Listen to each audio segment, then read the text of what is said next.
Choisissez d'être heureux. Choisissez d'être heureux. Choisissez d'être heureux.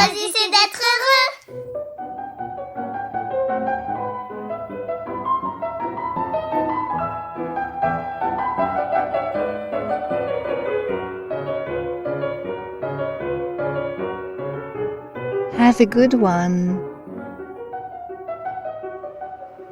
Cette semaine, nous voici de nouveau à New York. Et j'ai envie de vous partager ce petit coup de boost qui vient me chercher chaque fois que je séjourne ici. Certes, les Américains sont loin de n'avoir que des qualités, mais on peut néanmoins s'arrêter un instant pour leur reconnaître cette ressource inégalable, la positivité. Ce petit côté « yes we can » qui fait qu'on décide que c'est peut-être possible et sûrement même que ça va bien se passer. Peu importe le fond, il s'agit simplement de décider que ça va le faire, que c'est possible, avec un esprit orienté solution qui se focalise sur ce qui va bien, sur ce qui nous porte, qui nous donne de l'élan, ou à défaut sur ce qui nous soutient pour retrouver l'élan. Et il me suffit dès le matin de regarder par la fenêtre pour le vérifier très concrètement. Du 15e étage de notre appartement, je peux contempler la valse des voitures et des taxis jaunes tout en bas, sur la 9e avenue dont le bourdonnement nous tient compagnie, jour et nuit. Et le matin, vers 8 heures, il y a un moment que je ne manquerai pour rien au monde. C'est celui de l'arrivée des enfants à l'école, qui occupe les premiers étages de l'immeuble. C'est une école pour les enfants précoces, Gifted Children, et c'est un vrai cadeau de les voir descendre du bus pour aller à l'école.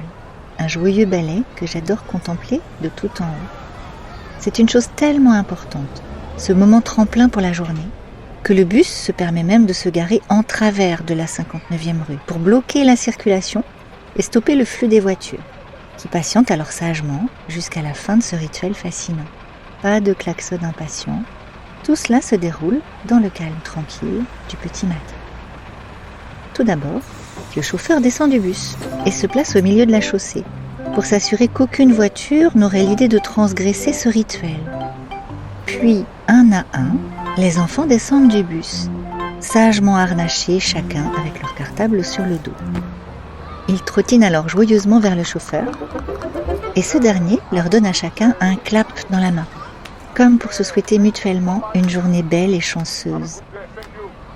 Et tout ragaillardi par ce petit signe du destin, ils trottinent de plus belle jusqu'à l'entrée de l'école, gravissent joyeusement les marches et disparaissent alors de mon champ de vision alors qu'ils entrent dans le bâtiment. Et je me réjouis chaque fois que j'assiste à ce ballet finement réglé, joyeuse pour les enfants si joyeux de démarrer leur journée, heureuse pour le chauffeur dont la mission matinale prend alors une dimension si symbolique, une manière de prendre soin des enfants, de les respecter pour qu'ils apprennent à respecter le monde, qu'ils apprennent à l'honorer à leur tour pour y donner le meilleur. Et c'est peut-être ce cercle vertueux enclenché dès tout petit qui fait qu'aux États-Unis, j'ai parfois l'impression qu'on passe son temps à se souhaiter le meilleur. Au café, en entrant dans l'ascenseur, et puis en sortant également. Et aussi en entrant au drugstore. « Welcome to CVS » me lance joyeusement la jeune fille au t-shirt rouge, assortie à l'enseigne de la même couleur qui orne les murs de New York. Et c'est comme si on faisait partie de la famille, avec le sentiment d'être accueilli et surtout considéré. Comme si l'autre, pleinement présent, se sentait concerné par notre présence. Même si on ne se reparlera jamais, car bien sûr ce ne sera pas la même jeune fille demain matin qui m'accueillera chez CVS. Mais qu'importe, il s'agit juste de donner de la qualité aux interactions, dans l'instant présent. Une expérience de pleine conscience, en quelque sorte. Et lorsque je quitte le magasin, la jeune fille me lance d'un air enjoué « Have a good one !» Une bonne quoi ? Finalement, on ne sait pas. Si c'est une bonne matinée, une bonne journée, ou une bonne soirée.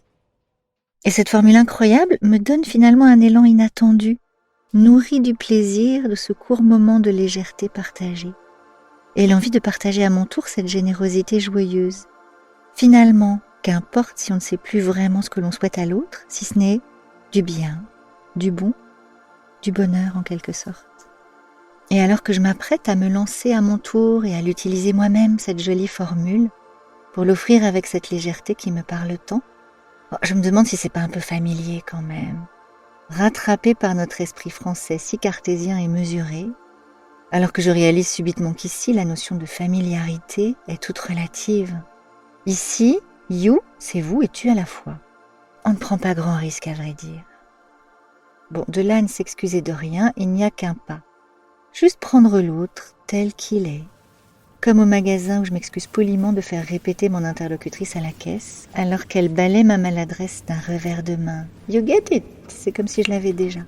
Et elle me regarde avec une surprise amusée, alors que je renouvelle mes excuses après sa phrase suivante. Excusez-moi, j'avais encore pas compris ce que vous me dites. No use to excuse, me lance-t-elle dans un sourire. Pas besoin de s'excuser. Être soi-même, ça suffit.